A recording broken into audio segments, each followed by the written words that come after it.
불붙은 재단 위에서 우리 국민의 주권은 제가 되고 있었습니다. 그러나 역사는 그 불씨를 들고 다시 일어서고 있습니다. 대한민국은 마침내 침묵을 깨고 진실을 향한 검증의 문을 열었고, 윤 대통령의 목숨 건 비상계엄은 거대한 역사의 항쟁으로 확산되어 나가고 있습니다. 지난 3월 18일 드디어 신숙희 대법관이 제22대 총선 서울 성동구을 선거구를 대상으로 서버 검증을 포함한 기술적인 검증을 명령했습니다. 지난 4.10 총선에서 국민의힘 후보가 단 2,767표 차이로 패배한 선거구입니다. 물론 사전투표에서 압도적으로 민주당이 승리했습니다. 본투표에서는 국민의힘 이혜훈 후보가 오히려 6,763표로 승리했습니다. 민주당은 관내 사전투표에서 무려 7,113표, 관외 사전투표에서 2,417표 차이로 압도적 우위를 기록한 것입니다. 결국 사전투표에서 승부가 결정되었습니다. 누가 봐도 사전투표가 조작되었다는 의혹은 피할 수 없을 것입니다. 위금숙 박사는 황교안 전 총리가 대표로 있는 부정선거방지대책위원회 부방대 소속의 소프트웨어 공학 박사입니다. 2020년 4.15 총선 이후에 지속적으로 사전투표 QR코드 조작, 투개표 시스템 통신 취약점, 중앙서버 접속 기록 미공개 등 문제를 제기하면서 선관위 중앙서버 검증을 수차례 요청해 왔던 인물입니다. 지금까지 선관위는 철저하게 그 요구를 외면하고 있었습니다. 그러나 이번에 역사상 최초로 선관위 중앙서버에 대한 법적 검증이 허용된 것입니다. 신숙희 대법관은 결정문에서 선거의 신뢰 회복을 위해 반드시 사실 확인이 필요하다고 분명하게 밝히고 있습니다. 신숙희 대법관은 서울대 법대를 졸업하고 여성 최초로 대법원 양형위원회 상임위원을 역임했고, 그리고 윤석열 대통령이 지명한 대법관입니다. 이번 결정은 중대한 역사적 업적으로 기록될 것입니다. 또한 위금숙 박사와 부방대 원고 측 변호인단은 부정선거는 서버 검증만으로는 부족하다고 판단하고 다음과 같은 4가지 검증 조건을 요구했습니다. 첫째, 투표소 단위마다 투표수 명세서. 둘째, 선거인 수와 실제 투표자 수의 차이, 47명에 대한 근거. 세 번째, 투표 상황표와 최종 개표 결과의 불일치. 네 번째, 제외 국민과 관내 사전투표 관련 통계 불일치 등 재반 데이터 관련 자료에 대해서 공개를 요구했습니다. 이에 대해서 신숙희 대법관은 원고 측의 주장이 정당하다고 판결하고 관련 자료를 선관위에게 제출하라고 명령했습니다.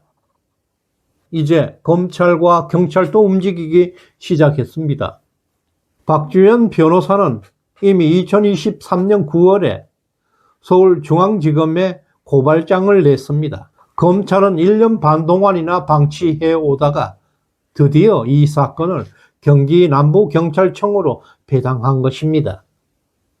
지난 3월 5일 박주현 변호사가 경기 남부경찰청에서 2시간 이상 고발인 조사를 받았습니다.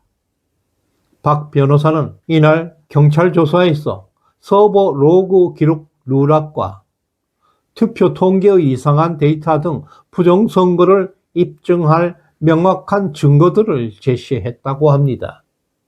이어서 박 변호사는 경찰 수사가 이제라도 제대로 진행될지 두 눈 부릅뜨고 지켜볼 것이라고 경고했습니다.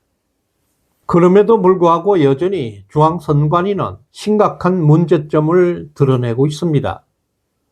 사실 선관위는 원고 측의 요구를 받아들이는 순간 부정선거가 탄로날 수밖에 없습니다. 선관위로서는 큰일 난 일입니다. 무슨 수를 쓰더라도 선관위는 서버 검증 이외에 투표지 재검표와 현장 검증 요구를 거부하겠다고 밝히고 있습니다. 진실 은폐에 급급하고 있는 모습입니다. 그러나 박 변호사는 서버만 검증해서는 절대로 부정선거의 진실을 완전하게 밝힐 수 없다고 강력히 저항하고 있습니다.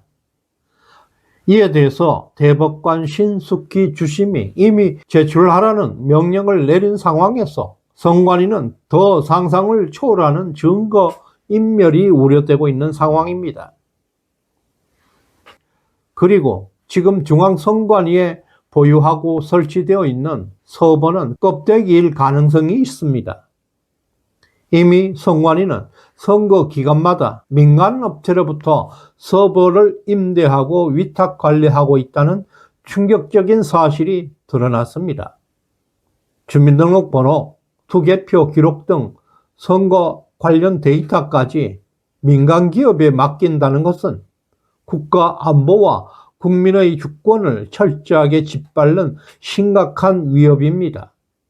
이에 대해서 황교안 전 총리는 긴급 성명을 내고 선관위가 국가안보와 국민 주권을 위협하는 행위를 했다면서 즉각적인 철저한 조사, 제도 개선을 촉구하고 있습니다. 이런 상황에서 중앙선관위에 보유하고 있는 서버 검증만으로는 매우 위험합니다. 껍데기 서버를 대상으로 검증한 그 결과를 받아들일 수는 없는 것입니다. 이런 껍데기 서버를 검증하기 위해서 계엄을 선포한 것은 아닙니다. 더 완벽하고 철저한 검증이 있어야 할 것입니다. 이제 부정선거의 실체에 분노한 국민들이 역사상 가장 강력한 저항운동에 나서고 있습니다. 이영돈 PD는 부정선거 손해배상 집단소송을 추진하고 있습니다. 서정욱 변호사가 법률소송 대리인으로 참가하고 있는데요. 법조계, 시민사회와 언론계까지 동참하면서 그 소송 규모는 대한민국 역사상 전례 없는 대규모로 커지고 있고 1차 모집 인원만 해도 500명을 넘길 것으로 예상되고 있습니다. 이 소송은 단순한 돈이 아니라 대한민국의 민주주의와 국민 주권을 회복하기 위한 역사적 저항운동으로 확산되어 나갈 전망입니다. 윤석열 대통령의 결단은 국민 저항과 각성을 촉발하고 있습니다. 특히 사법부가 변하고 있고 국가기관들이 움직이기 시작했습니다. 진실은 결코 잠들지 않았습니다. 대법원의 검증 명령은 단순한 절차가 아닙니다. 역사의 정의가 다시 숨쉬고 있는 신호탄이 되어 있고 이 땅의 주권은 결코 부정선거로 무너질 수 없는 것입니다. 역사는 진실을 밝히려는 사람들의 작은 용기들이 모여서 투쟁으로 전진하게 될 것입니다. 시대정신연구소에 후원해 주신 박종래님, 임순민님, 대춘님 진심으로 감사드립니다. 구독, 좋아요 꾹 눌러주시길 바랍니다. 고맙습니다.